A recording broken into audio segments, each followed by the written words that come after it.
Subscribe करें और bell दबाएं ताकि कोई खबर रह न जाए।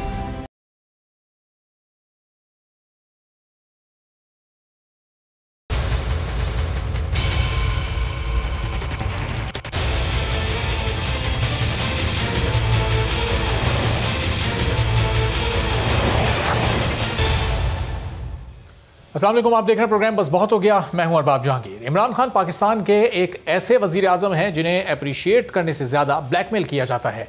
ऑपोजिशन की जानिब से एनआरओ मांगने का मामला हो या एफएटीएफ बिल्स पर कानून साजी का मामला, वजीर आजम ने ब्लैकमेल होने से इनकार किया। आटा, चीनी, पेट्रोल का बहरान हो या हुकूमत को गिराने का ऑपोजिशन का प्लान, वजीर आजम इमरान खान इतने कमजोर वजीर आजम हैं कि उन्हें हर कोई ब्लैकमेल कर जाता है। लेकिन वजीर आजम हर मौके पर यह कहते हैं कि मैं ब्लैकमेल नहीं होऊंगा। पेट्रोल माफिया ने वजीर आजम को ब्लैकमेल करके एक ही रात में पेट्रोल की कीमत 25 रुपए बढ़ा ली। दवाई माफिया ने 400 गुना कीमतों में इजाफा करवा लिया। चीनी और आटा माफिया भी हमेशा हुकूमत पर भारी पड़ा है, लेकिन वजीर आजम ने हर मौके पर यही कहा कि मैं ब्लैकमेल नहीं होऊंगा, और ब्लैकमेल हो भी गए। वजीर आजम हमेशा कुछ इस अंदाज से ब्लैकमेल होते हैं कि उसका सारा बोझ हमें बराह रास्त अवाम पर पड़ता है। इस बार भी कुछ ऐसा ही हो रहा है। कोयटा में हजारा बरादरी के अफराद को कत्ल किए जाने के 6 रोज के बाद भी धरना अभी तक जारी है। मुजाहिरीन के अपने मुतालबात के साथ एक शर्त यह भी है कि वजीर आजम आएंगे तो मैयतों की तदफीन की जाएगी। वजीर आजम ये कहते हैं कि मुजाहिरीन के तमाम मुतालबात वो मान चुके हैं। मैयतों की तदफीन को मेरी आमद से मशरूत करना ब्लैकमेलिंग है और मैं इस ब्लैकमेलिंग में नहीं आऊंगा। और साने मच पर वजीर आजम इमरान खान ने कोयटा जाने के लिए अब शर्त रख दी है। कहा है कि अगर हजारा बरादरी मच में कत्ल होने वाले अपने प्यारों की तदफीन कर दें तो फौरी तौर पर कोयटा रवाना हो जाएंगे। वजीर आजम ब्लैकमेल ना होने पर बजिद हैं। पूरा मुल्क धरनों की वजह से इस वक्त जाम है, जिसका असर सिर्फ और सिर्फ आवाम पर पड़ रहा है, क्योंकि वजीर आजम तो सफ़र के लिए फ़ज़ाई रास्ते इख्तियार करते हैं और सड़कों पर तो आवाम को सफ़र करना होता है, जो इस वक्त भी शदीद सफ़र कर रही है, लेकिन ये सफ़र अंग्रेज़ी वाला है। इस पूरी सूरत हाल पर बात करते हैं। ये धरने कब तक जारी रहेंगे? हुकूमत मुज़ाकरात की है तो फिर धरनों का सिलसिला ख़त्म क्यों नहीं हो रहा? और क्या वज़ीर आज़म भी अपनी ज़िद पर डटे रहेंगे और वो बकौल उनके वो ब्लैकमेल नहीं होंगे? रमेश कुमार साहब, पाकिस्तान तहरीक इंसाफ के सीनियर रहनुमा हमारे साथ मौजूद हैं। रमेश साहब, प्राइम मिनिस्टर को इन 6 रोज़ के दरमियान क्या अब तक वहाँ नहीं जाना चाहिए था? अपोजिशन के तमाम रहनुमा मच पहुँच चुके हैं, वहाँ पर पहुँच कर मुजाहिरीन से खिताब कर चुके हैं, इज़हार यकजहती कर चुके हैं, लेकिन वज़ीर आज़म नहीं जा रहे। शेख रशीद साहब ये कह रहे हैं कि उनके ना जाने की वजूहत बताई नहीं जा सकती। वज़ीर आज़म खुद ये कह रहे हैं कि ब्लैकमेलिंग का मामला है। क्या कहेंगे आप इस पर? देखिए, टू बी ऑनेस्ट, अगर बात की जाए, पहली चीज तो ये कि किसी को भी इन चीजों के ऊपर सियासत नहीं करनी चाहिए। सही, ठीक है, नंबर 1। नंबर 2 ये कि जो अपोजिशन भी कर रही है। दूसरी चीज है कि अगर ऐसा कभी भी कोई वाकया हो और ये प्रोविंशियल रेस्पॉन्सिबिलिटी हो, वहाँ पे जो है वो डेड बॉडीज रख के शुहदाओं की, और वो कहें कि प्राइम मिनिस्टर आए तो हम उठाएंगे, मैं समझता हूँ ये प्रैक्टिस बिल्कुल गलत है। ये प्रैक्टिस भी नहीं होनी चाहिए।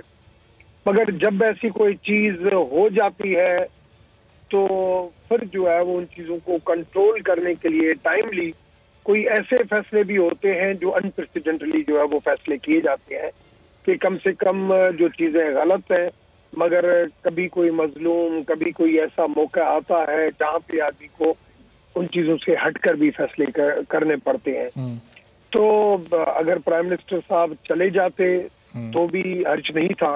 अगर चले जाते तो कम से कम उनकी डिमांड तो ये गलत है। और ये कहना कि जो है वो हम जो है वो बिल्कुल नहीं आएंगे, मगर प्राइम मिनिस्टर की जो आज की स्पीच है जी, मैं समझता हूँ उन्होंने एक क्लियर कट मैसेज दे दिया कि मैं आपके दुख में शरीक हूँ। और उन्होंने बिल्कुल सही बात की कि आप डेड बॉडी यहाँ पे ये तरीकेकार गलत है। रमेश कुमार साहब, आप ही कह रहे हैं कि सियासत नहीं करनी चाहिए इस मामले पर। कौन कर रहा है सियासत? देखिए, जिस तरीके से मैं अभी बयान देख रहा था, एक तो हमारे पीपुल्स पार्टी के लोगों का और एक जो है वो PMLN की मोहतरमा मरियम नवाज साहबा का, मुझे अफसोस हो रहा है इन चीजों के ऊपर कि ये चीजें आज हजारा वालों के साथ जो ये ज्यादती हो रही है, ये पहली मर्तबा नहीं हुई है और हर गवर्नमेंट में उनके साथ ये ज्यादती हुई है। अगर उस टाइम पे भी प्राइम मिनिस्टर, या तो उस टाइम पे उनकी डिमांड प्राइम मिनिस्टर से इस वजह से नहीं थी कि हजारा कम्युनिटी को प्राइम मिनिस्टर से कोई उम्मीद नहीं थी, इस वजह से उन्होंने डिमांड नहीं की, या हजारा कम्युनिटी या जो है वो प्राइम मिनिस्टर वहां पे गए हैं, ऐसा कोई अगर प्रेसिडेंट है तो फिर ये बात कर सकते हैं।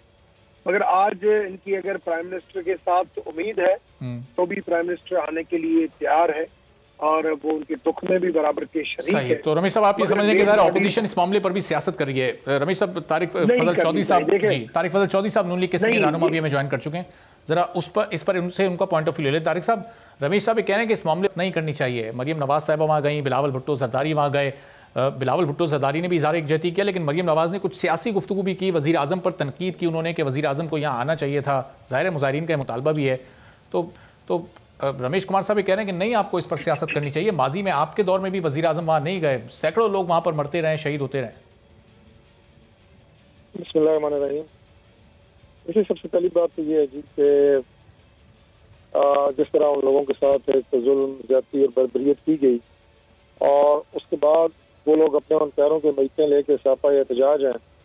आज 5वां 6वां दिन होने के बावजूद उन्होंने मैतों की तदफीन नहीं की और वो मुंतज़िर हैं इस बात के कि वज़ीर आज़म वहाँ जाएँ, वो अपना दुख उनसे बयान करें, अपने तहफ़्फ़ुज़ात उनसे बयान करें। और वज़ीर आज़म सिर्फ उनकी बात सुनने के लिए नहीं, बल्कि वो चाहते हैं कि मुल्क का चीफ एग्जीक्यूटिव आके उन्हें इस बात की गारंटी भी करें कि मुस्तकबिल में इस तरह की दहशतगर्दी ख़ास तौर पर इस कम्युनिटी के साथ, हज़ारा कम्युनिटी के साथ आइंदा नहीं होगी। ये बड़ी सीधी सी बात है और बड़ी जायज़ बात है। अब इसमें चाहिए तो ये था कि अगर पहले दिन ही जिस तरह न्यूजीलैंड की जो प्राइम मिनिस्टर है, जब वो क्राइसिस चर्च में मुसलमानों के खिलाफ दहशतगर्दी की गई तो अगले दिन जाके उन्होंने उन तमाम गमज़दा मुसलमानों को अपने गले से लगाया और उनकी दादरसी की।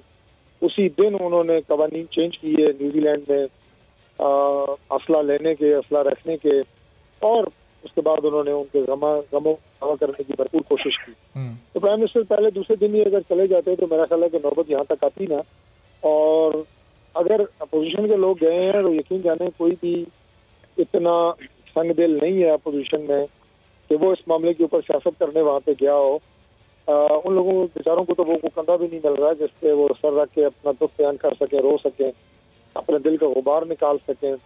तो अपोजिशन उनके साथ ज़ाहिर यकजहती के लिए मरियम नवाज साहिबा गए हैं, बिलावल भुट्टो जरदारी साहब गए हैं, उसके बाद मौलाना अब्दुल गफूर हैदरी साहब वो गए हैं अपने डेलीगेशन के साथ।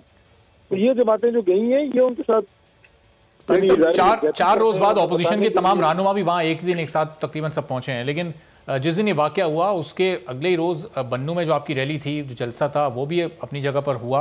उसमें उसको नहीं, ऑपोजिशन ने अपनी उस एक्टिविटी को कैंसिल नहीं किया और वो कैंसिल करके ऑपोजिशन नहीं गई, बल्कि 3-4 रोज़ गुजारने के बाद ही आप लोग भी वहाँ पर गए। देखिए, जहाँ तक मैंने पहले किया है कि अपोजिशन उनके साथ इज़हार यकजहती करने और उन्हें ये बताना है कि हम आपके दुख में बराबर के शरीक हैं, उसके लिए गए हैं और हम दुखी हैं आपके साथ और हम आपके साथ खड़े हैं। लेकिन जहाँ तक इस बात की एश्योरेंस का ताल्लुक है कि आइंदा ये वाक़यात आपके साथ नहीं होंगे और जिन लोगों ने ये जुल्म किया है उन्हें कैफरे तक पहुँचाया जाएगा, ये काम हुकूमत का है, ये काम हुकूमत ने करना है।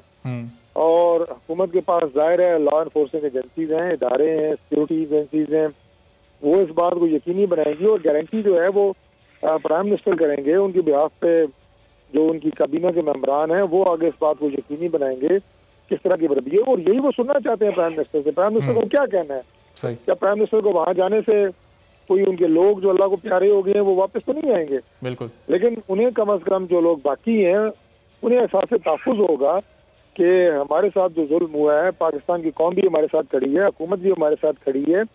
और उससे ज़्यादा मैं ये समझता हूँ कि काबिल मज़म्मत और अफसोसनाक बात वो गुफ्तगू और बयान है जो प्राइम मिनिस्टर की तरफ से आया है कि ये मुझे ब्लैकमेल कर रहे हैं।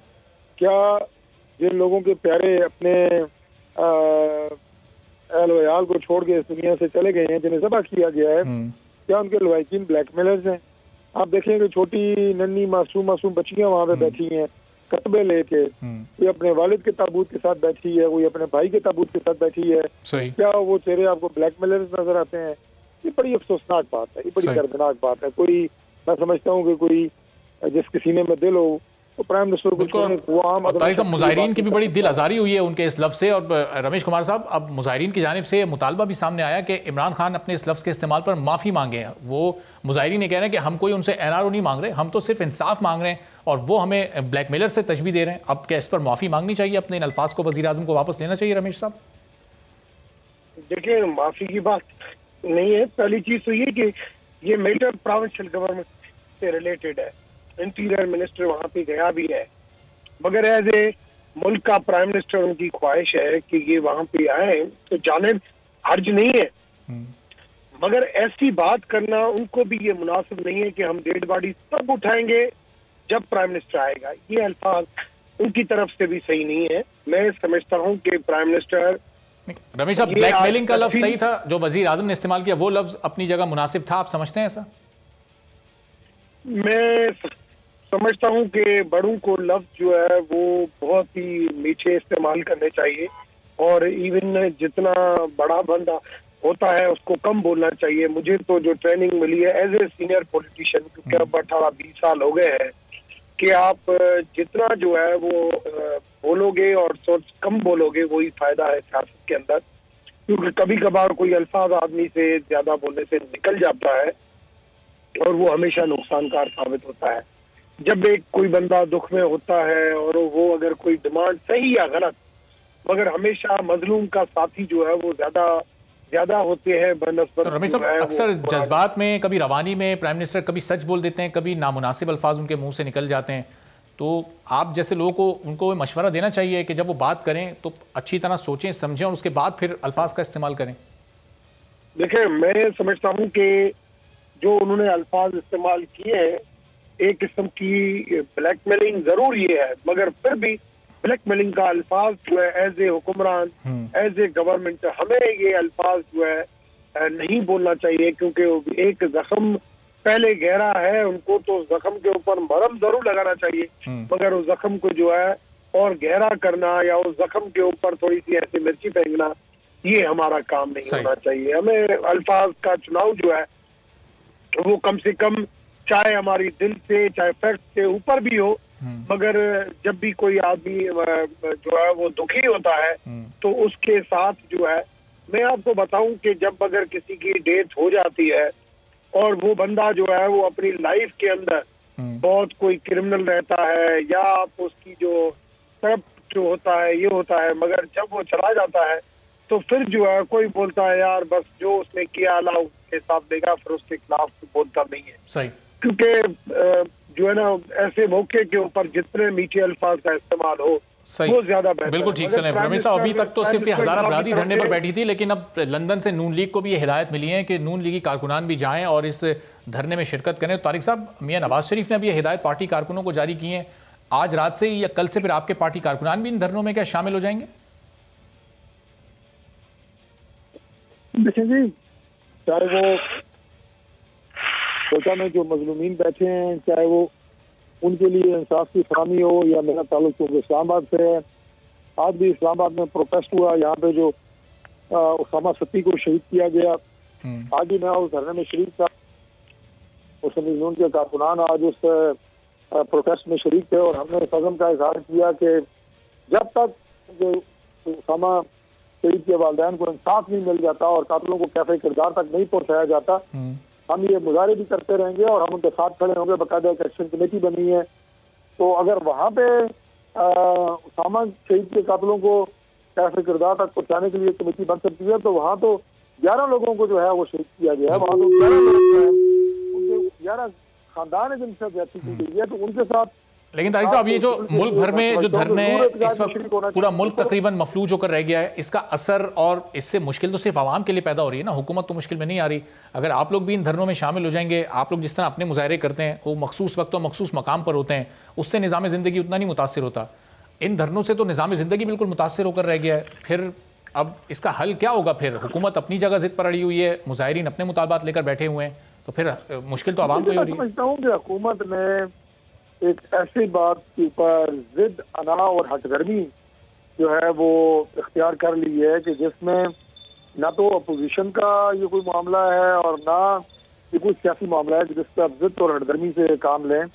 अभी डॉक्टर रमेश कुमार साहब ने बड़ी मुनासिब बात की है कि मुल्क का चीफ एग्जीक्यूटिव, और वो अगर इस तरह के अल्फाज, मैं तो कहूँगा कि आम जैसे मैंने कहा कि शख्स भी इस्तेमाल नहीं करता, जब लोगों के जज्बात इतने मजरूह हैं, जब लोग जो है वो इतने दुखी हैं और आप उन्हें कहेंगे कि मुझे ब्लैकमेल कर रहे हैं, आप उन्हें ब्लैकमेलर डिक्लेयर करें। मैंने पहले भी आपसे ये बात कही है कि मासूम चेहरों को देखें जिनके पास रोने के लिए कंधा नहीं है, आप उन्हें ब्लैकमेलर कह रहे हैं। तो ये तो मैं समझता हूँ कि बस छोटे लोग बड़े शायद उनका इशारा उस तरफ नहीं, जो लवाहिकीन है उस तरफ नहीं, वो जो कुछ वहाँ जो मुख्तलिफ कमेटियाँ हैं जो इस वक्त इन धरनों को हेड कर रहे हैं, शायद उनकी जानिब उनका इशारा हो। किसी जानिब भी हो जी, हम तो सिर्फ वहाँ पे उन खानदानों को जानते हैं कि जिनके प्यारे जो हैं उन्हें ज़बह किया गया है, उन्हें दहशतगर्दी में कत्ल किया गया है। हम नहीं जानते किसी कमेटी को, हम नहीं जानते किसी शख्स को जो उनको कोई, ना तो उन्हें कोई लीड कर रहा है, ना वहाँ पे कोई हुकूमत खिलाफ बहस बना है, ना वहाँ पे कोई हुकूमती बिल्डिंग्स के ऊपर हमला किया गया है, ना वजीरों की गाड़ियों को जलाया गया है, ना वजीरों के घरों पे हमले हुए हैं। वो तो अपने पैरों की लाशें लेके एक बाईपास है वहाँ बैठे हैं और इंसाफ के मुंतजर हैं और वज़ीर आज़म के मुंतजर हैं कि वो आके उन्हें यकीन दिलाएं, उनसे वादा करें, वो इक़दाम करें कि जिनसे कातिल जो है उन्हें भी सजा मिले और जिनसे आइंदा उस पूरे ट्राइब के साथ, उस पूरे कुंबे के साथ, कबीले के साथ अंदर ज्यादती ना हो। इतनी सी बात है, इसमें कोई कॉम्प्लिकेशन है नहीं। बिल्कुल सही। कोई हुकूमत मुखालिफ मुहिम तो वो नहीं चला रहे, वो तो बेचारे अपनी जान का तहफ़्फ़ुज़ मांग रहे हैं। सही। रमेश साहब, इस वाक़े के दूसरे ही रोज़ शेख रशीद साहब को भेजा गया, उसके 2 रोज़ बाद फिर अली जैदी और जुल्फी बुखारी गए। वफाकी वज़रा तो वहाँ मुस्तकिल जा रहे हैं, जाम कमाल भी मुल्क से बाहर थे, वो भी वापस आ गए। जब उन लोगों से मामला नहीं हैंडल हो रहा तो आखिर में इसका मतलब यही है कि प्राइम मिनिस्टर इसको हैंडल कर सकते हैं? नहीं, मैं इसको देखता हूँ कि ये मसला कल हल होते हुए नजर आ रहा है, मगर और किसी की विजिट कल मुतवक्का है और ये मसला हल की तरफ चला जाएगा, नंबर 1। दूसरी चीज ये कि आपने कहा जब इंटीरियर मिनिस्टर, चाहे वो पीटीआई का हो चाहे किसी का, मगर वो जब गवर्नमेंट का इंटीरियर मिनिस्टर गया, इंटीरियर मिनिस्टर की विजिट हो गई और चीफ मिनिस्टर की विजिट हो गई, उसके बाद मैं समझता हूँ कि जुल्फी की और अली गनी की विजिट नहीं बन सकी और उस विजिट के बाद ही माहौल जो है वो ज्यादा थोड़ा गर्म हुआ है और जो नहीं होना चाहिए था तो उस वक्त फैसला कर लेना चाहिए था कि हमें किस एंगल के ऊपर जाना है। मगर अब जो सियासी लोग चीज को उठा के और जिस तरह की सियासत शुरू हुई है, अब और कुछ नहीं होगा। बात यह है कि ये चीजें प्रैक्टिस गलत है, मगर जो भी है अवाम जरूर सफर करेगा। अभी कराची एयरपोर्ट पहुंचने के लिए 2-2 घंटे के लिए रास्ते ही नहीं मिलते कि जाएं कहाँ से, सारे रास्ते बंद। बिल्कुल सही, बिल्कुल सही। एक तो ये पाकिस्तान में प्रैक्टिस बन गई है कि आपको धरना लगाना है, जो भी लगाना है। हम पढ़े लिखे माहौल में रहते हैं, मगर फिर भी हम वो धरने या कोई भी लगाते हैं, लॉन्ग मार्च, वो पब्लिक प्लेस के ऊपर लगाते हैं कि लोगों को तकलीफ हो कि हमारी आवाज सुनी जाए। तो ये प्रैक्टिस दुनिया में नहीं है। दुनिया में आपको स्पेस दी जाती है कि इस स्पेस के ऊपर आप लगाओ।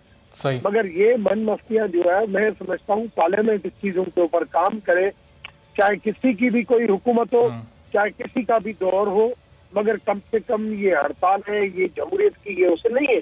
ये अगर ये जो है ये जमहूरियत है तो फिर जो है ना वो बड़े बहुत अच्छे अल्फाज इस्तेमाल करके गए। ये पाकिस्तान के अंदर सिर्फ एक ही निजाम सूट करता है, वो है मार्शला का। तो मार्शला ही फिर लगे तो सारे जो है वो ठीक है। चलिए रमेश साहब जी, पॉइंट आपका आ गया। कभी बहुत ज्यादा मजाक उड़ाया जाता है। ठीक है। चलिए, पीपल्स पार्टी की सीनियर रहनुमा शाज़िया मरी साहबा भी ज्वाइन कर चुके हैं। अब शाज़िया, पाकिस्तान की यही सियासत है, जब जो जमात अपोजिशन में होती है इस तरह के सानियात पर वो फ़ौरन रुख करती है, उस मकाम का जाती है। जब इमरान खान साहब भी अपोजिशन में थे उस वक्त वो वज़ीरिस्तान भी गए, वो वाना भी गए, वो फाटा भी गए। उस वक्त वो कहीं कोई सिक्योरिटी क्लियरेंस ना भी मिलती थी तो तब भी चले जाते थे। आज सिक्योरिटी क्लियरेंस के भी इशूज़ हैं। आज वो कह रहे हैं मुझे ये सब मिलकर ब्लैकमेल भी कर रहे हैं। मुजाहिरीन की बड़ी दिल आज़ारी हुई है, माफ़ी का मुतालबा वज़ीर आज़म से किया गया है। क्या कहेंगी? अपोजिशन जमातों में रहते हुए तो हम हर काम कर जाते हैं, लेकिन हुकूमत में आने के बाद बड़ी लिमिटेशंस पैदा हो जाती हैं क्या? देखिए, मुझे बड़ा अफसोस है कि इस तरह का तासुर पैदा किया जा रहा है कि अपोजिशन जमातें अगर एक ऐसी कम्युनिटी के पास इज़ारे यकजहती इज़ारे अफसोस के लिए गई हैं जो कई दिनों से 11 लाशें -7 या -9 जो टेम्परेचर है कोयटा का, वहाँ बैठी हैं और एक ही मुतालबा कर रही हैं कि इस मुल्क के वज़ीर आज़म को यहाँ आना चाहिए और उनके सरों पर हाथ रखना चाहिए। कोई, मैं नहीं समझती कि कोई बड़ा संगीन या पेचीदा मुतालबा है। और आपने जिस तरीके से फरमाया कि यही इमरान खान साहब ऑपोजिशन में थे तो सिक्योरिटी क्लियरेंस के बगैर जाते थे, मैं थोड़ी सी तसियाब की बात की कर दूं कि सिक्योरिटी क्लियरेंस उनको मिल भी जाता था कई जगहों पे जाने का। वो क्या उनके साथ क्या सपोर्ट या ताउन था, उस पर बहस किए बगैर ये हकीकत जरूर थी कि वो पहुंच जाते थे कई इलाकों में। और जिस तरह के बयानात वो बहैसियत एक ऑपोजिशन लीडर के देते थे, आज उनके उस कॉल और फेल में बहुत बड़ा तजाद है। बात रही पाकिस्तान पीपल्स पार्टी की, तो मैं आपको याद दिलाऊं 2013 में यही पाकिस्तान पीपल्स पार्टी थी।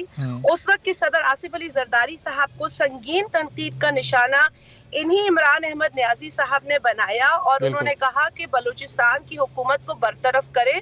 तो ये भी भाई आपको याद होगा कि ना सिर्फ वजीर आजम उस वक्त के राजा परवेज अशरफ साहब वहां गए, बल्कि उस वक्त की बलूचिस्तान की हुकूमत को फौरी तौर पर बरतरफ किया गया। इसमें किसी की कोई नाकामी या कोई किसी की शिकस्त नहीं थी, कोई शिकस्त किसी की नहीं थी। इसमें अवाम की वो उस अवाम की फतह थी जिनकी दिल आजारी हुई थी, जिनके दिल दुखे हुए थे।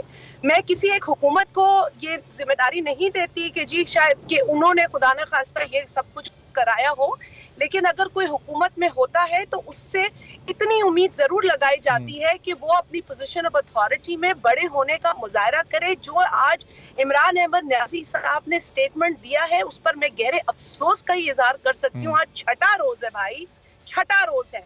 मैं माँ हूँ, माँ ना भी होती तो इंसान हूँ पहले। और आप मुझे बताएं, अपने दिल पर हाथ रख के यहाँ बैठकर मार्शल लॉ की सपोर्ट में, मैंने सुना एक साहब बड़ी मार्शल लॉ की सपोर्ट कर रहे थे, मुझे तो रमेश कुमार साहब गुफ्तगू कर रहे थे। शर्म से मेरा सर झुक जाता है, मेरा तो शर्म से सर झुक जाता है कि जिस कौम ने इतना कुछ सहा और इतनी कुर्बानियां यहाँ के लोगों ने अपनी आजादी के लिए दी, आज हमें मार्शल लॉ की धमकियां लगाई जा रही हैं। हम जानते हैं कितनी आजादी इस पाकिस्तान में है, लेकिन हमारी इज्जत उसी वक्त होती है जब मुल्क में जमहूरियत होती है। हमने बहुत कुछ गवा दिया है 4 मार्शल लॉ के पीछे, और अब भी जो एक तरह से मार्शल लॉ की कैफियत में रह रहे हैं, अभी भी हम अपना बहुत कुछ गवा रहे हैं। अगर हम नहीं सुधरे, अभी अपनी सोच नहीं हमने बदली तो।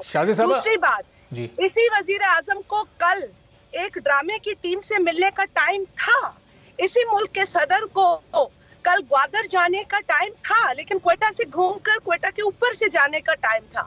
देखिए मेरे भाई, मैं आपको सिर्फ, मेरी किसी से जाती दुश्मनी नहीं है, मैं ऑपोजिशन में जरूर हूँ, लेकिन इस ऑपोजिशन ने वहां पहले दिन जाकर कोई ऐसी बात नहीं की, दूसरे दिन जाकर कोई ऐसी बात नहीं की, तीसरे दिन जाकर कोई ऐसा वहां पर जो आप कह रहे हैं या जो तासुर दिया जा रहा है कि तनकीद का निशाना नहीं बनाया।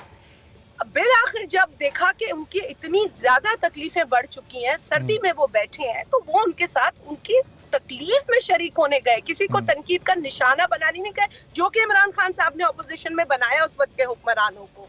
तो आज इनसे अगर ये तकाजा है कि आप वहां आए, इनको डर किस बात का है? कौन रोकता है इन्हें क्वेटा जाकर उन लवाहिकीन के सरों पर हाथ रखने से जो 11 शहीदों की। ठीक है शाहज़ेब साहब, जरा यहाँ पर रुकिएगा, एक ब्रेक यहाँ पर लेना है। ब्रेक के बाद जब वापस आएंगे तो आपसे मैं पूछूंगा कि जो माजी की हुकूमतें वहाँ पर गई, पीपल्स पार्टी के वजीर आजम गए, राजा परवेज अशरफ, नून लीग के दौर में भी लोग जाते रहे, लेकिन जो वादे हुए वो क्यों पूरे नहीं हुए? अगर वो वादे पूरे हुए होते तो शायद सूरत हाल आज ये ना होती। शाहज़ेब मरी साहब से ये सवाल पूछेंगे ब्रेक के बाद। तारिक फजल साहब, डॉक्टर रमेश कुमार साहब, आप दोनों का बहुत शुक्रिया।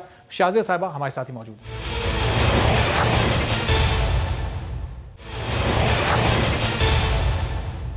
प्रोग्राम में एक बार फिर आपको खुशामदीद कहते हैं। पाकिस्तान पीपल्स पार्टी की सीनियर रहनुमा शाजिया मरी साहबा हमारे साथ मौजूद हैं। ब्रेक से पहले ये बात हो रही थी कि जो माजी की हुकूमतें वहाँ पर गई हैं उन्होंने अपने वादे पूरे नहीं किए। तो शाजिया साहबा, जो मुजाहिरीन वहाँ इस वक्त वज़ीर आज़म के इंतज़ार में बैठे हैं, वो ये शिकायत भी कर रहे हैं कि 7 साल पहले राजा परवेज़ अशरफ साहब आए थे, वो वज़ीर आज़म थे उस वक्त, लेकिन जो वादे उन्होंने किए थे उन पर नहीं अमल दरामद हुआ। उन पर अमल दरामद हुआ होता, जो पिछला दौर नून लीग का गुजरा, जो उसमें 400 के करीब हलाकतें हुई, वो ना हुई होती, जो अभी हुई शायद वो भी ना हुआ होता।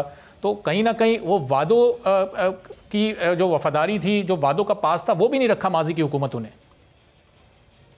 अरबाब साहब, मैंने तो कभी इस बात को चैलेंज ही नहीं किया ना कि ये मसला कोई इस हुकूमत का है या पिछली हुकूमतों में नहीं था। पिछली हुकूमत का मसला था, तभी तो उस वक्त की सूबाई हुकूमत को कुर्बान करना पड़ा। एक वजीर आजम को जाके वहां पर ये ऐलानात करने पड़े, और उस वजीर आजम ने कम अज कम उस कमिटमेंट और उस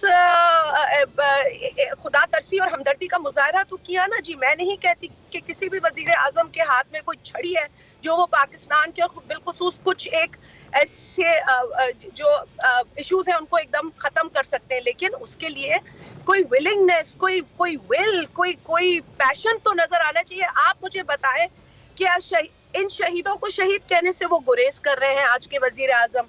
क्या इनकी शहादतें कम है?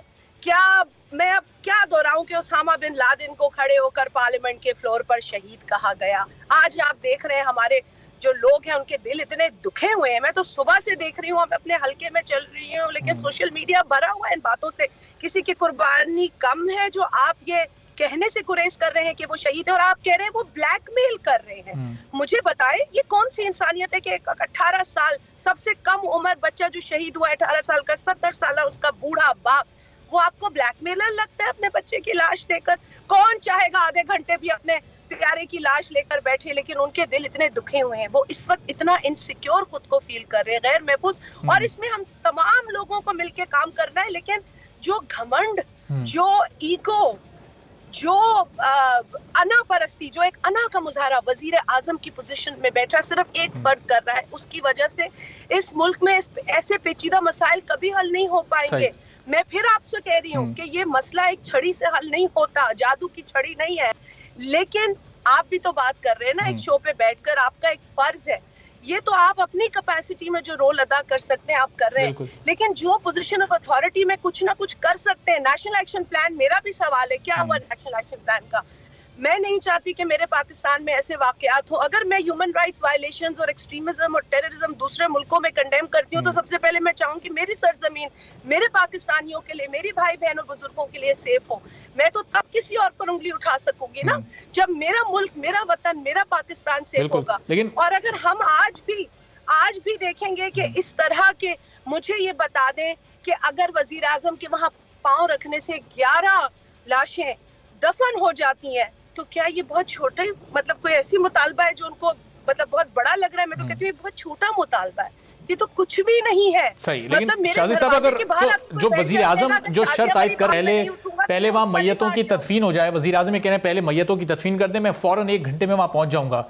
वो लफ्ज़ जो उन्होंने ब्लैकमेलिंग का इस्तेमाल किया, जाहिर है वो बड़ा गलत लफ्ज़ है, वो अगर वो मुनासिब समझे उनको वापस भी लेना चाहिए। वज़ीर आज़म की पोजीशन को अगर हम समझने की कोशिश करें तो वो शायद वो रिवायत नहीं कायम करना चाह रहे कि कहीं कोई इस तरह का वाक़या किसी भी बरादरी के साथ पेश आए तो वो इस तरह फिर लाशें और मैयतें सड़क पर रख कर बैठ जाए और वज़ीर आज़म की आमद की मुंतज़िर रहे।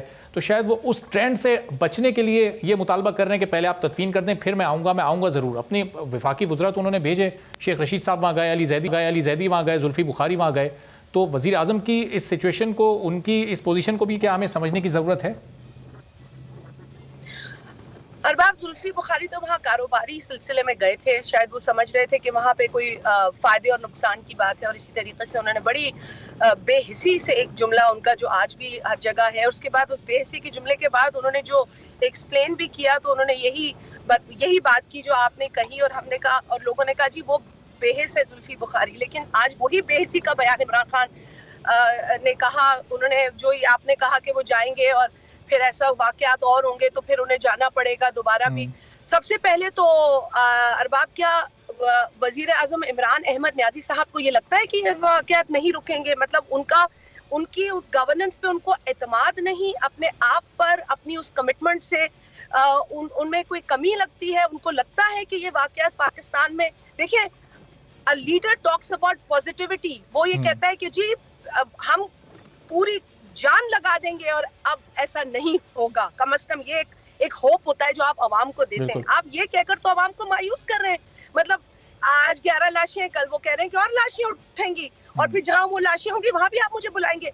ये मुझे इस चीज की मंतक समझ में नहीं आती। मतलब मेरा शायद मेरे ये कोई ऐसी साइंस है उनके दिमाग के अंदर जो मैं नहीं समझ पा रही, मेरी नाक़िस अक्ल में ये बात नहीं आ रही कि ये कैसा मंतक है, ये कैसी बात है। आप बात कर रहे हैं कि उन्होंने लोगों को वहां पे जो भेजा, मैं कहती हूँ इससे अच्छा था कि वो किसी को वहां ना भेजते, और जो लोग वहां पर गए हैं उसके बाद जिस तरीके से उन्होंने लवाहिकीन से मुखातिब होकर जो बातें की हैं और उसकी जो वीडियोस आई हैं, और कल एक चैनल ने दोपहर 2 बजे ये चला दिया कि जी कुछ देर बाद जो है वो ये धरना खत्म हो जाएगा और तदफीन हो जाएगी और मुज़ाकरात हो गए, मामला तय पा गए, ये फीड करते हैं। यस फेक न्यूज फीड कर रहे। अरे भाई मैं तो कहती हूँ इस मिनट हो जाए ये काम। लेकिन अगर लवाकिन देखिए, ना ये डिमांड आपकी है ना ये डिमांड मेरी है कि वजीर आजम वहां आए। आपने कहा उनको अल्फाज वापस लेने चाहिए, मैं कहती हूँ, और दूसरे लोग जो आप कह रहे हैं वो बजा कह रहे हैं कि इनको माफी मांगनी चाहिए। इन्होंने बहुत सारी बातें कर दी है, बड़ी हक तलफी इस कौम की हुई है पहले भी जब से ये वजीर आजम आए, लेकिन जो अब हक तलफी हो रही है शाजी साहब, अगर सिक्योरिटी क्लेंस की बिना पर इनका जाना वहां मुमकिन नहीं था तो हमारी गर्दनों पे भी ये छुरियां इब्तिदाई 2-3 रोज में क्या ऐसा मुमकिन था कि वहां से ये जो मुजाहिरीन है इनका एक डेलीगेशन वो बुलवा लेते प्राइम मिनिस्टर हाउस में इस्लामाबाद में ही, बनी गाला में ही, वो इनसे मुलाकात कर लेते, कम से कम उनके एक जज्बात को एक सुकून तो मिलता, किसी हद तक उन्हें महसूस होता कि हाँ वजीर आजम ने हमें इज्जत दी, हमारी बात सुनी है। क्या ये मुमकिन हो सकता था? इससे क्या कोई बेहतरी आ सकती थी सूरत हाल? ये वजीर आजम जो कल एर्तुगाल की टीम से मिल रहे थे, ड्रामे की टीम से मिल रहे थे, मैं कहती हूँ कि अगर ड्रामे की टीम ने इनसे टाइम मांगा भी था तो कम से कम कल वो दिन नहीं था कि इनको किसी ड्रामे की टीम के साथ मिलकर उसके साथ तस्वीर और वीडियो रिलीज करनी चाहिए थी। ये ऑप्टिक्स जो थे ना कल वाले, वो उन दिलों को और तकलीफ दे रहे थे और उन जख्मों को और कुरेद रहे थे जो जख्म भरने का नाम नहीं ले रहे क्वेटा के अंदर, और इसका असर पूरे पाकिस्तान पे हुआ है। सिंध में आप देख रहे हैं रोडों पे लोग हैं। अब कराची पूरा मफलूज हुआ है, कराची में तकरीबन 30 मकामात पर इस वक्त धरने जा रहे हैं। मैं यहाँ सांगड़ में हूँ, सांगड़ में मुजाहरा हुआ है, मटियारी में मुजाहरा हुआ है।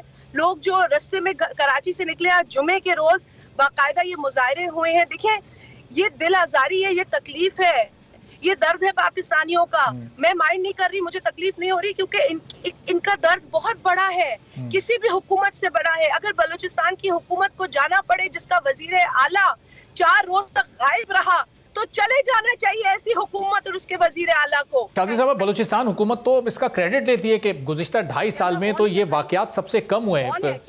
लियाकत शवानी साहब कल जब आए प्रेस कॉन्फ्रेंस उन्होंने की, जो स्टैट्स और फिगर्स उन्होंने शेयर किए, बताया कि 2019 में 1 या 2 ऐसे वाकयात हुए, 2020 में कोई ऐसा वाकया ही नहीं हुआ, 2021 के आगाज़ में एक वाकया ज़रूर हुआ जिस पर जल्द इसको मंतकी अंजाम तक भी पहुँचाएंगे, उन्होंने यकीन दहानी कराई है।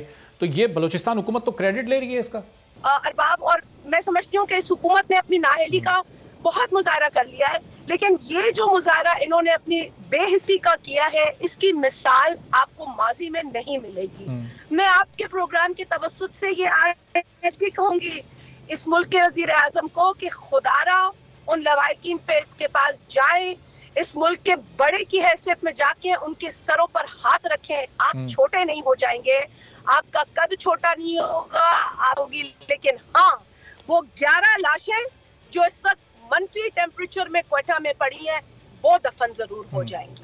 अच्छा शाजी साहब, एक ऐसी जमात है जो आपकी पीडीएम की तहरीक का भी हिस्सा है, बलूचिस्तान हुकूमत में भी वो इत्तेहादी है, ANP, वो क्या पीडीएम की क़यादत ने अब उनसे ऐसी कोई बात की है कि इस वाक़े के बाद वो उस हुकूमती इत्तेहाद से अलहदा हो जाएं? देखिए मेरे इल्म में उनके साथ क्या बात है ये तो नहीं हुई, लेकिन इस हुकूमत की जो कारकर्दगी है, इस हुकूमत की जो नाअहली है जो सब पर वाज़े हो चुकी है, और अब ये वाक़या जो सामने आया है इसके बाद तो मैं नहीं समझती कि अगर कहीं पे भी कोई भी जमात जो अदरवाइज इस हुकूमत के साथ, इस हुकूमत की गवर्नेंस के साथ इत्तेफाक नहीं करती, उसे कहीं भी इनके साथ बैठ के काम करना चाहिए। इनके तमाम एलाइज फेडरल लेवल पर भी आप इनके एलाइज से जाके पूछे तो सही कि वो क्या महसूस करते हैं इनके लिए। आप एलाइज को तो छोड़े, इनके अपने जो PTI के। बहुत शुक्रिया शाजिया मरी साहबा, पाकिस्तान पीपल्स पार्टी की रहनुमा, इस वक्त हमारे साथ मौजूद थी और सफ़र वो कर रही थी और वो भी ये बता रही थी, और प्रोग्राम के पहले हिस्से में रमेश कुमार साहब ने बताया कि उनका एयरपोर्ट का सफ़र कितना लंबा हो गया, चूँकि इस वक्त मुल्क के तकरीबन तमाम ही बड़े शहरों में मुख्तलिफ मकामात पर ये धरने मच मुतासरीन से इज़हार यकजहती के लिए जारी हैं। सिर्फ कराची की अगर बात करें तो 2.5 दर्जन मकामात, 30 से ज़ायद मकामात पर अब ये धरने दिए गए हैं, और कराची इस वक्त अमली तौर पर, मुकम्मल तौर पर मफलूज नज़र आता है। एक जगह से दूसरी जगह का सफ़र जो कि मिनटों में हुआ करता था वो अब घंटों में होने लगा है, और इन तमाम मुजाहिरीन का मुतालबा सिर्फ एक है कि वज़ीर आज़म पाकिस्तान इमरान खान आएँ, उनकी बात सुने, कोयटा का वो दौरा करें, उन लवाहिकीन और मुतासिरीन की दाद रसी करें, उनसे मिलें, उसके बाद ही वो इन मैयतों की तदफीन करेंगे। लेकिन वज़ीर आज़म की जानिब से उन्हें वाज़े जवाब दे दिया गया है कि पहले वो मैयतों की तदफीन कर दें, उसके बाद वज़ीर आज़म पाकिस्तान कोयटा ज़रूर आएंगे। लफ्ज़ उन्होंने ब्लैकमेलिंग का इस्तेमाल किया, जिस पर आज मुस्तकिल बहस होती रही और मुजाहिरीन की जानिब से इस लफ्ज़ को वापस लेने और माफ़ी का मुतालबा भी वज़ीर आज़म की जानिब से किया गया कि उनके दिल बहुत दुखे हैं इस लफ्ज़ को सुनने के बाद और वज़ीर आज़म को इस लफ्ज़ का इस्तेमाल नहीं करना चाहिए था। अपोजिशन की तमाम जमातों ने भी वज़ीर आज़म को इस्तेमाल पर शदीद तनकीद का निशाना बनाया है। सूरत हाल इस वक्त पूरे मुल्क की यह है कि मुल्क के तमाम बड़े शहरों में इन धरनों का सिलसिला अभी भी जारी है और इसकी वजह से शहरी शदीद अजियत से दो चार हैं। वज़ीर आज़म गो के ब्लैकमेल नहीं हो रहे, लेकिन आवाम का इस पर बराह रास्त असर पड़ रहा है और वज़ीर आज़म जब तक इसका नोटिस नहीं लेंगे ये मामला हल नहीं होगा, उस वक्त तक आवाम इस अजियत से निकल नहीं पाएगी। और इस वक्त मुश्किलात का शिकार सिर्फ आवाम ही नहीं बल्कि बहुत सारे कारोबारी हजरात भी हैं और कारोबार पर भी इसका बहुत बुरा असर पड़ रहा है। और सिर्फ कारोबार ही नहीं बल्कि अस्पताल भी इससे मुतासिर हो रहे हैं, चूँकि मुख्तलिफ अस्पतालों को ऑक्सीजन की फरामी में कमी हो चुकी है और कुछ को मुअत्तल हो चुकी है और वहाँ मरीज़ भी बहुत ज़्यादा मुश्किल सूरत हाल से दो चार हैं। इस मौजू पर बात करेंगे एक ब्रेक के बाद।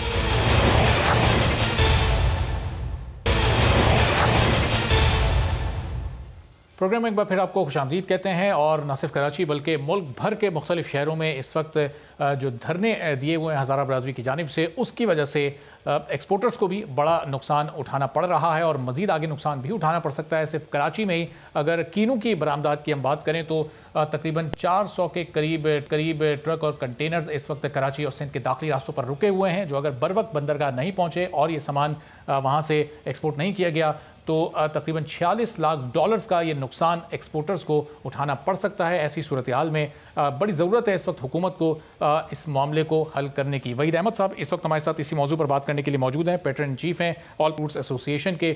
वहीद साहब, ये ज़ाहिर है इस वक्त कीनू की बरामदात रुकी हुई है, जो सीज़न के दूसरे फ्रूट्स हैं जो आप लोग एक्सपोर्ट करते हैं, उनमें कौन कौन से फ्रूट शामिल हैं और ये कितना बड़ा नुकसान उठाना पड़ सकता है अगर ये अगले 2-4 रोज़ तक ये मामला हल ना हुआ तो?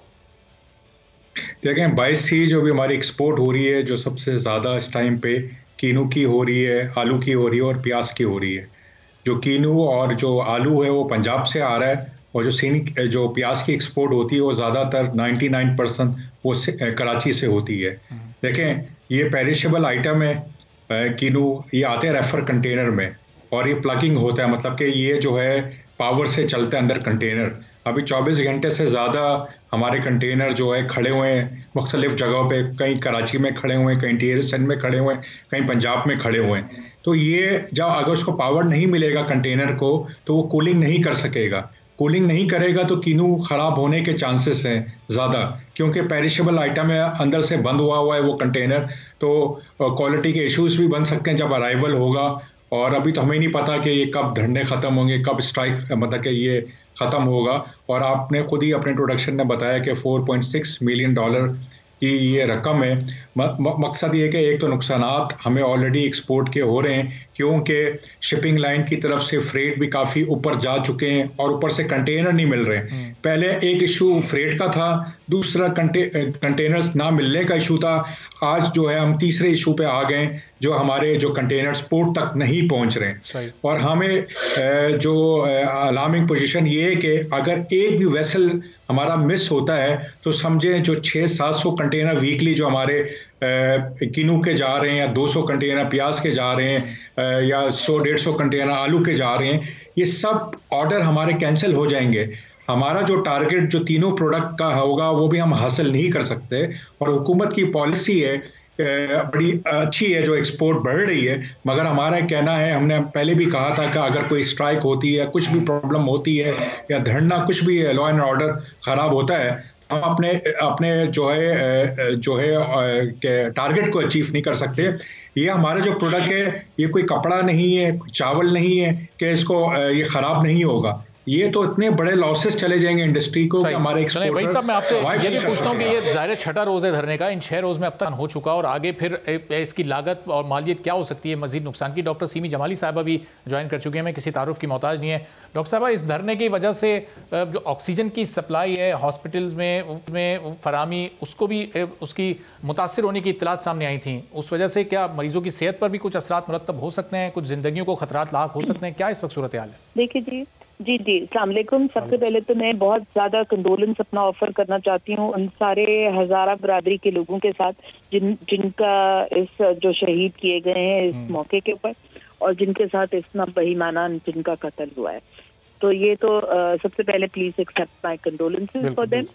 अच्छा, अब दूसरी बात रही, आपने जो सवाल किया था कि यस, ये जो सिट डाउन हो रहे हैं शहर में, इसमें बहुत मुश्किलात हो रही हैं लोगों को, और सिट डाउन ऐसी जगह पर होने चाहिए जहाँ पर के आम शहरियों को मुश्किलात ना हो। एम्बुलेंसेस का गुजरना मुश्किल हो गया है, डॉक्टर्स का स्टाफ का आना जाना बहुत दिक्कत हो रही है उनको, और ऑक्सीजन सप्लाई की गाड़ियों को बहुत मुश्किलात हो रही है। आज ही हमें लेटर भेजा है इन्होंने, बहुत दूर दूर से ये गाड़ियां आती हैं, और अगर इतने सिट डाउन होंगे शहर में तो गाड़ियों का गुजरना बहुत मुश्किल हो जाता है। तो for the sake of humanity लोगों को ये करना चाहिए कि एक लाइन छोड़ दें जहाँ से ये इमरजेंसी व्हीकल्स जो हैं गुजर सके। एक लाइन तो कम से कम छोड़ देनी चाहिए ताकि लोग इतना हो जाए कि किसी की जान जो है वो सड़क पे ना चली जाए। एक्सीडेंट्स हो रहे हैं, उसी तरह हादसा हो रहे हैं, और इस वक्त कोविड का जमाना है। सबसे बड़ी बात यह है कि कोविड का जमाना है जिसमें हाई यूज ऑफ ऑक्सीजन हमें चाहिए। तो अगर हुकूमत ने अपनी तरफ से हर चंद कोशिश की, कल सेक्रेटरी हेल्थ ने आईजी पुलिस के साथ मीटिंग की है और उन्होंने भी इंटरवीन किया है। Some SSPs and DIGs have been very kind to us कि उन्होंने हमारी कुछ ना कुछ हमारी मदद की है, और गाड़ियां जो हैं वो हॉस्पिटल्स तक पहुंच गई हैं ऑक्सीजन की। लेकिन रोजाना की बुनियाद पर ये करना जो है इनके लिए बहुत डिफिकल्ट हो जाता है, क्योंकि जब धरने में बहुत सारे लोग बैठे होते हैं तो मॉब जैसी सिचुएशन हो जाती है। प्रोविंशियल मिनिस्टर नासिर हुसैन शाह साहब ने भी इन लोगों से अपील की थी कि एक ट्रैक को छोड़ दें। उनकी उस अपील के बाद क्या अब पिछले 24 घंटे में कहीं कोई बेहतरी नजर आई? मुझे तो बहुत अच्छा किया कि नासिर शाह साहब ने किया है ये अपील, लेकिन अभी तक मुझे तो कुछ ऐसा खास फर्क नहीं नजर आया। लेकिन हमारी भी बहुत गुजारिश होगी इनसे कि प्लीज एक लाइन छोड़ दें ताकि जो लोगों की जान बच सकती है वो उनकी जान का ज़िया ना हो, और अननेसेसरीली लोग जो हैं डिफिकल्टी में ना पड़ जाएं, क्योंकि लोगों को अपना रोजगार भी चाहिए, लोगों को सेहत भी चाहिए। सेहत की सहूलियात तो कम से कम उनको मैसर हों, और जो बच सकते हैं मरीज एक्सीडेंट्स में, गन शॉट में। अब हमारे पास इतने मरीज आते हैं ऑन डेली बेसिस के, इतना हमें सबको मुश्किलात हो रही हैं, हर एक को मुश्किल हो रही है। इधर से उधर अस्पतालों में मरीज कैसे फिरते रहे, और ज्यादातर ये they are poor people, they are living below the poverty line. तो और इस वक्त गरीब अमीर का तो अब सवाल ही नहीं रहा, क्योंकि हर एक को दिक्कत हो रही है। डॉक्टर साहब, आपने खुद भी जिक्र किया कि इस वक्त कोविड की सेकंड वेव भी अपने पीक पर है। मैं इससे मुतालिक जरा आपसे सवाल करता हूँ कि ये खुद धरने वालों के लिए कितनी खतरनाक हो सकती है। वही साहब, ये जो अब 6-7 दिन पिछले रोज गुजरे हैं, इसमें अब तक आपकी इंडस्ट्री को, आपके एक्सपोर्टर्स को कितना नुकसान हो चुका है? देखिए, नुकसान तो अभी जो डॉक्टर साहब रुकिएगा जरा, वहीद साहब से मैं उनका पॉइंट ऑफ व्यू ले लूँ, फिर मैं आपकी तरफ आ रहा हूँ कोविड वाला क्वेश्चन लेकर। जी वहीद साहब। देखें जी, हमें लॉसेस तो अभी जो कंटेनर्स ब्लॉक हुए हैं, ट्रक्स भी ब्लॉक हुए हैं। ज़ाहिर बात है 4.6 का ये कार्गो अभी है। अब हमें नहीं पता कि कब ये खुलता है, तो उसके ऊपर फिर हमें पता चलेगा कि कितने लॉसेस हो रहे हैं। मगर हमने आपको बता दी इसकी रकम है $4.6 मिलियन की। ज़ाहिर बात है अगर हमारे वेसल मिस होते हैं और ये कंटेनर्स को प्लगिंग नहीं होते तो ये क्वालिटी के इश्यूज बनेंगे, तो हमारे कीनू खराब होगा। अच्छा, अब क्या होगा, जो हमारी फैक्ट्री से पीछे वहाँ पे भी वो इम्पैक्ट पड़ रहा है, क्योंकि प्रोडक्शन के बाद वो कोल्ड स्टोरेज में जाते हैं, उसके बाद फिर वो जाते हैं, तो हर चीज बंद हो जाएगी। एक फैक्ट्री का जो खर्चा है, वहाँ पे किसी फैक्ट्री में 800 बंदा काम कर रहा है, 1200, एक दिन फैक्ट्री बंद करने में 1 मिलियन नुकसान है। 1 मिलियन, किसी का 2 मिलियन, किसी का 3 मिलियन। तो ये लॉसेस तो अगर ये खराब कीनू ये चले जाते हैं, एक्सपोर्ट हो जाते हैं, तो फिर इससे आपके आने वाले ऑर्डर्स पर भी असर पड़ सकता है। फिर जाहिर है ये बात है कि ज़ाहिरी बात है, दो बातें हैं। अगर हमारे ये ऑर्डर्स टाइम पे नहीं जाएंगे, इंटरनेशनली मार्केट ये इंतज़ार नहीं करती कि हम पाकिस्तान को ऑर्डर देंगे, तो हमारे जो ऑर्डर्स हैं डाइवर्ट होंगे इंडिया की तरफ और दूसरे मुल्कों में होंगे। इसलिए कि आप दूसरे मुल्क अपनी फूड सिक्योरिटी के लिए तो वो ये नहीं कि पाकिस्तान का इंतजार करेंगे, दूसरी तरफ चले जाएंगे, तो एक पाकिस्तान का नाम भी बदनाम होता है कि यहाँ पे हम ऑर्डर दें और फिर हमें ये इश्यूज हैं कि आएगा भी ये नहीं आएगा इस मुल्क में, लॉ एंड ऑर्डर स्ट्राइक कभी तो इन चीजों को हमें जो है देखना चाहिए, इसलिए कि उसका ओवरऑल इम्पैक्ट बहुत नेगेटिव पड़ेगा। सही है। अब डॉक्टर साहब, ये जो जहां भी ये सिट डाउन हुए हैं वहां सैकड़ों की तादाद में लोग बैठे हुए हैं, कोविड की सेकंड वेव भी अपने पीक पर है, तो ये फिर कोविड फैलाने का जरिया भी क्या ये बन सकते हैं? जी बिल्कुल, ये कोविड के फैलाव का बहुत ज्यादा तरीका बन सकता है और मैंने बार बार गुजारिश की है लोगों से। देखिए, इस वक्त पॉलिटिकल स्कोरिंग का टाइम नहीं है, लोग पॉलिटिकल स्कोरिंग कर रहे हैं, अपनी जो जिसका दिल चाहता है जो बात करता है, कोई किसी पे इल्जाम लगा रहा है, कोई किसी पे इल्जाम लगा रहा है। I think this is not the time to do this. इस वक्त एक पैंडेमिक फैला हुआ है पूरे मुल्क के अंदर और पूरे दुनिया के अंदर, बल्कि globally people are being affected. कितनी जानें हमारी गई, हम कितनी जानों का नजराना पेश करेंगे? हमारे अपने डॉक्टर्स चले गए, हमारी नर्सेज, पैरामेडिक्स सब इफेक्ट हुए हैं इससे। तो अब ये हाई टाइम है, हॉस्पिटल्स एग्जॉस्ट हो रहे हैं, हम लोग खुद एग्जॉस्ट हो गए, पूरा साल हम यही काम करते रहे तो दुनिया इधर की उधर हो जाए। डॉक्टर्स बेचारों ने अपनी ड्यूटीज नहीं छोड़ी, हर एक ने अपना, नर्सेज ने अपनी ड्यूटी नहीं छोड़ी। तो इस वक्त प्लीज अपने ऊपर भी रहम करें, हम पर भी रहम करें और मेरे ख्याल में पॉलिटिकल स्कोरिंग ना करें, इस वक्त SOPs को फॉलो करें। अगर ये मास्क आप पहन लें, धर्मों में देखें किसी ने मास्क नहीं पहना हुआ और कितना इन्फेक्ट करेंगे ये अपने आप को भी और दूसरों को भी।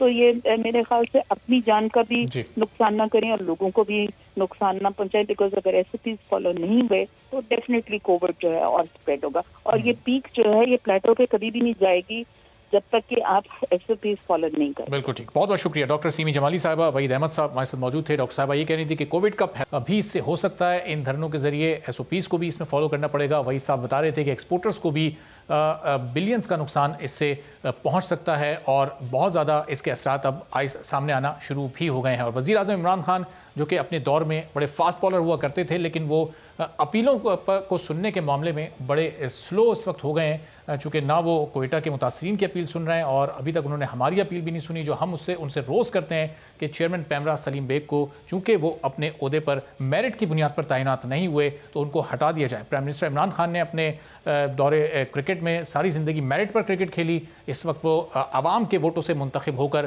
प्राइम मिनिस्टर बने, तो उनको हमारी ये अपील ज़रूर सुननी चाहिए और उस पर नोटिस भी लेना चाहिए। इजाज़त दीजिए, अल्लाह हाफ़िज़। सब्सक्राइब करें और बेल दबाएं ताकि कोई खबर रह न जाए।